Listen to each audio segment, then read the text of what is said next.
सभी ने बीते दिनों में देश का सामर्थ्य और उसका संयम दोनों देखा है।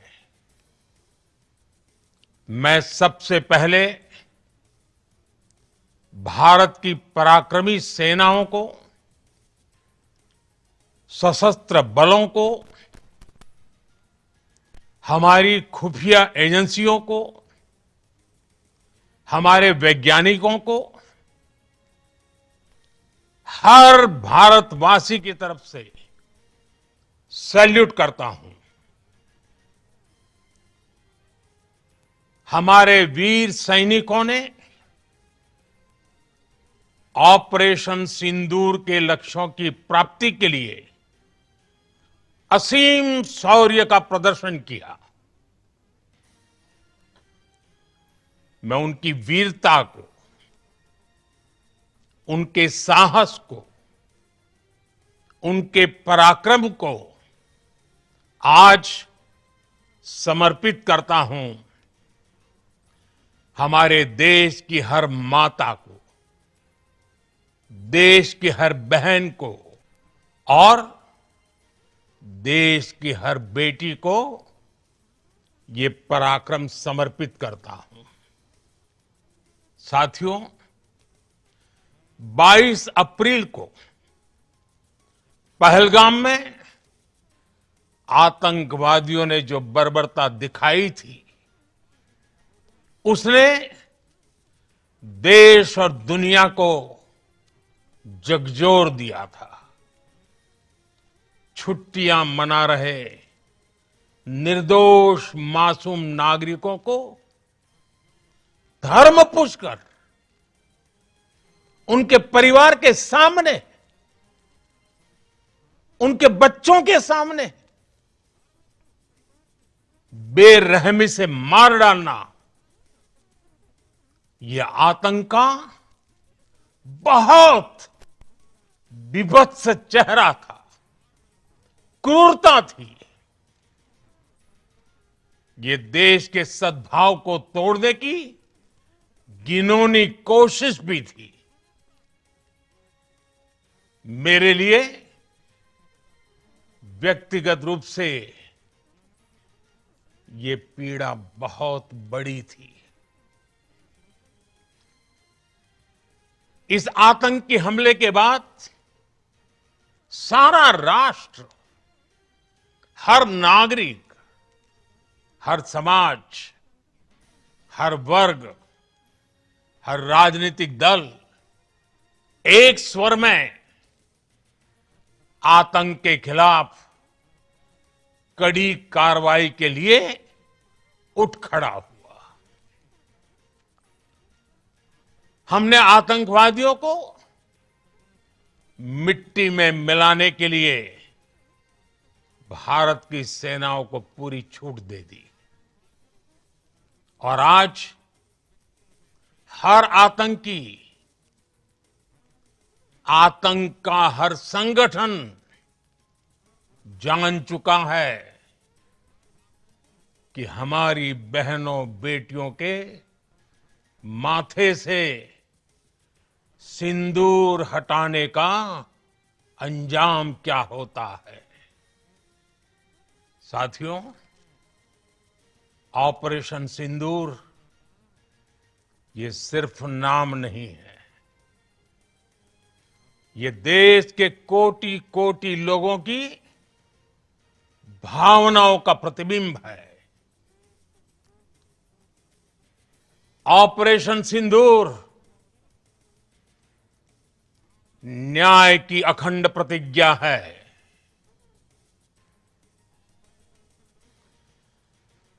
6 मई की देर रात, 7 मई की सुबह पूरी दुनिया ने इस प्रतिज्ञा को परिणाम में बदलते देखा है। भारत की सेनाओं ने पाकिस्तान में आतंक के ठिकानों पर,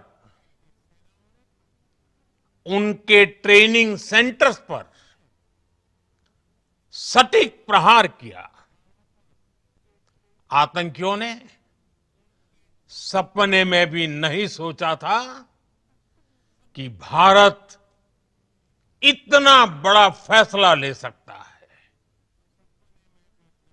लेकिन जब देश एकजुट होता है, नेशन फर्स्ट की भावना से भरा होता है, राष्ट्र सर्वोपरि होता है, तो फौलादी फैसले लिए जाते हैं, परिणाम लाकर दिखाए जाते हैं। जब पाकिस्तान में आतंक के अड्डों पर भारत की मिसाइलों ने हमला बोला, भारत के ड्रोन्स ने हमला बोला, तो आतंकी संगठनों की इमारतें ही नहीं, बल्कि उनका हौसला भी थर्रा गया। बहावलपुर और मुरिद के जैसे आतंकी ठिकाने एक प्रकार से ग्लोबल टेररिज्म की यूनिवर्सिटीज रही है।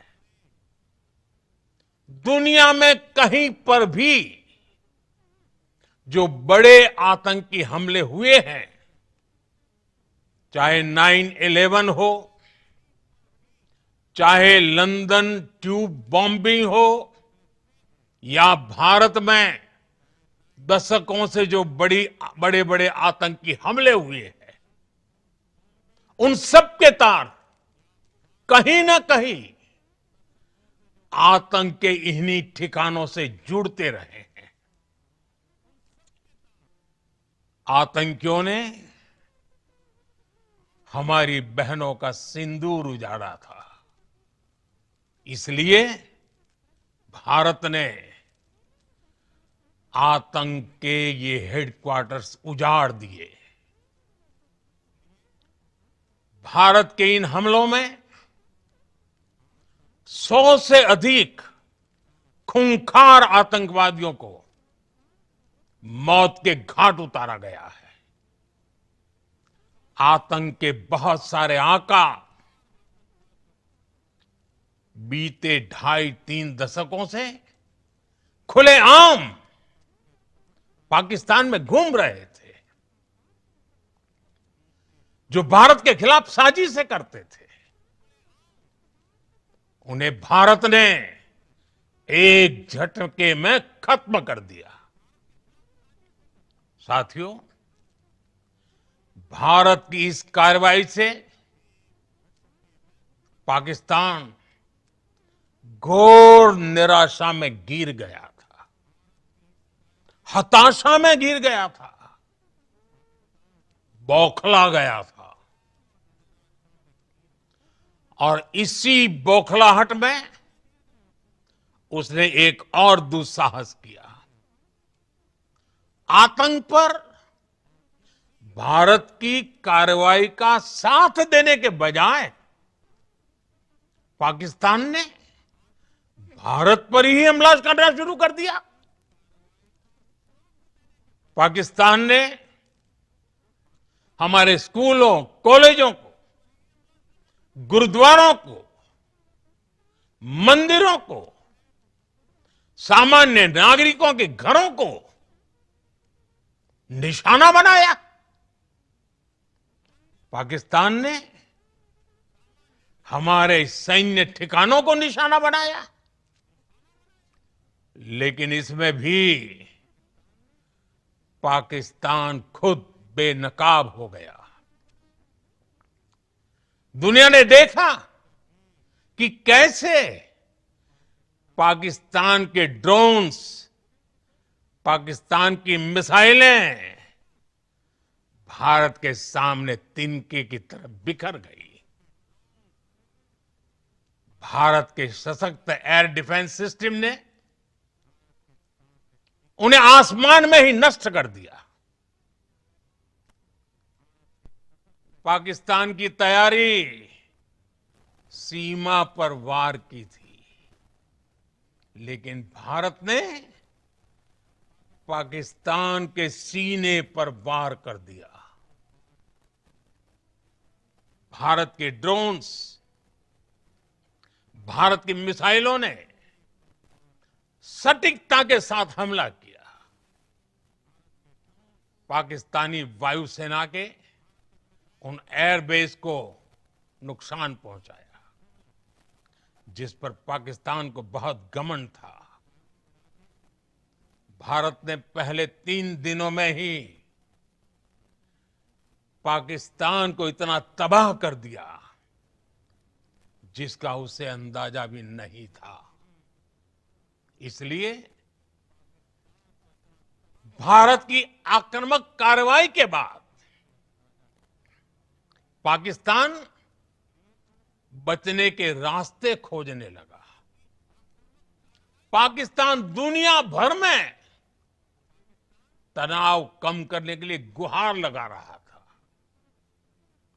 और बुरी तरह पीटने के बाद इसी मजबूरी में 10 मई की दोपहर को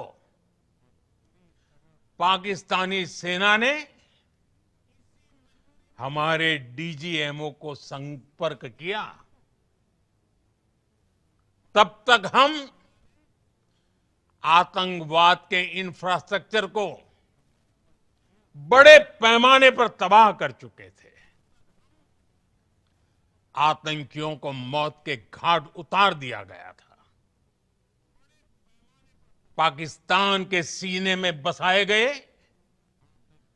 आतंक के अड्डों को हमने खंडहर बना दिया था। इसलिए जब पाकिस्तान की तरफ से गुहार लगाई गई, पाकिस्तान की तरफ से जब ये कहा गया कि उसकी ओर से आगे कोई आतंकी गतिविधि और सैन्य दुस्साहस नहीं दिखाया जाएगा, तो भारत ने भी उस पर विचार किया। और मैं फिर दोहरा रहा हूं, हमने पाकिस्तान के आतंकी और सैन्य ठिकानों पर अपनी जवाबी कार्रवाई को अभी सिर्फ स्थगित किया है। आने वाले दिनों में हम पाकिस्तान के हर कदम को इस कसौटी पर मापेंगे कि वो क्या रवैया अपनाता है। साथियों, भारत की तीनों सेनाएं, हमारी एयरफोर्स, हमारी आर्मी और हमारी नेवी, हमारी border security force BSF, Bharat के अर्धसैनिक बल लगातार अलर्ट पर है। सर्जिकल स्ट्राइक और एयर स्ट्राइक के बाद अब ऑपरेशन सिंदूर आतंक के खिलाफ भारत की नीति है। ऑपरेशन सिंदूर ने आतंक के खिलाफ लड़ाई में एक नई लकीर खींच दी है। एक नया पैमाना, न्यू नॉर्मल तय कर दिया है। पहला, भारत पर आतंकी हमला हुआ तो मुंह तोड़ जवाब दिया जाएगा। हम अपने तरीके से, अपनी शर्तों पर जवाब देकर रहेंगे। हर उस जगह जाकर कठोर कार्रवाई करेंगे जहां से आतंक की जड़ें निकलती हैं। दूसरा, कोई भी न्यूक्लियर ब्लैकमेल भारत नहीं सहेगा। न्यूक्लियर ब्लैकमेल की आड़ में पनप रहे आतंकी ठिकानों पर भारत सटीक और निर्णायक प्रहार करेगा। तीसरा, हम आतंक की सरपरस्त सरकार और आतंक के आकाओं को अलग अलग नहीं देखेंगे। ऑपरेशन सिंदूर के दौरान दुनिया ने पाकिस्तान का वो घिनौना सच फिर देखा है, जब मारे गए आतंकियों को विदाई देने पाकिस्तानी सेना के बड़े बड़े अफसर उमड़ पड़े। स्टेट स्पॉन्सर्ड टेररिज्म का ये बहुत बड़ा सबूत है। हम भारत और अपने नागरिकों को किसी भी खतरे से बचाने के लिए लगातार निर्णायक कदम उठाते रहेंगे। साथियों, युद्ध के मैदान पर हमने हर बार पाकिस्तान को धूल चटाई है और इस बार ऑपरेशन सिंदूर ने नया आयाम जोड़ा है। हमने रेगिस्तानों और पहाड़ों में अपनी क्षमता का शानदार प्रदर्शन किया और साथ ही न्यू एज वॉरफेयर में भी अपनी श्रेष्ठता सिद्ध की। इस ऑपरेशन के दौरान हमारे मेड इन इंडिया हथियारों की प्रामाणिकता सिद्ध हुई। आज दुनिया देख रही है 21वीं सदी के वॉरफेयर में made in India defence equipments, इसका समय आ चुका है। साथियों, हर प्रकार के आतंकवाद के खिलाफ हम सभी का एकजुट रहना, हमारी एकता हमारी सबसे बड़ी शक्ति है। निश्चित तौर पर ये युग युद्ध का नहीं है, लेकिन ये युग आतंकवाद का भी नहीं है। टेररिज्म के खिलाफ जीरो टॉलरेंस, ये एक बेहतर दुनिया की गारंटी है। साथियों, पाकिस्तानी फौज, पाकिस्तान की सरकार जिस तरह आतंकवाद को खाद पानी दे रहे हैं, वो एक दिन पाकिस्तान को ही समाप्त कर देगा। पाकिस्तान को अगर बचना है तो उसे अपने टेरर इंफ्रास्ट्रक्चर का सफाया करना ही होगा। इसके अलावा शांति का कोई रास्ता नहीं है। भारत का मत एकदम स्पष्ट है।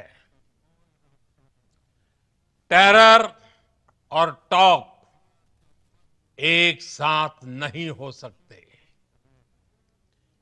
टेरर और ट्रेड एक साथ नहीं चल सकते और पानी और खून भी एक साथ नहीं बह सकता। मैं आज विश्व समुदाय को भी कहूंगा, हमारी घोषित नीति रही है, अगर पाकिस्तान से बात होगी तो टेररिज्म पर ही होगी। अगर पाकिस्तान से बात होगी तो पाक ऑक्यूपाइड कश्मीर पीओके उस पर ही होगी। प्रिय देशवासियों, आज बुद्ध पूर्णिमा है। भगवान बुद्ध ने हमें शांति का रास्ता दिखाया है। शांति का मार्ग भी शक्ति से होकर जाता है। मानवता शांति और समृद्धि की तरफ बढ़े, हर भारतीय शांति से जी सके, विकसित भारत के सपने को पूरा कर सके, इसके लिए भारत का शक्तिशाली होना बहुत जरूरी है। और आवश्यकता पड़ने पर इस शक्ति का इस्तेमाल भी जरूरी है। और पिछले कुछ दिनों में भारत ने यही किया है। मैं एक बार फिर भारत की सेना और सशस्त्र बलों को सैल्यूट करता हूं। हम भारतवासी के हौसले, हर भारतवासी का एकजुटता का शपथ, संकल्प, मैं उसे नमन करता हूं। बहुत बहुत धन्यवाद। भारत माता की जय। भारत माता की जय। भारत माता की जय।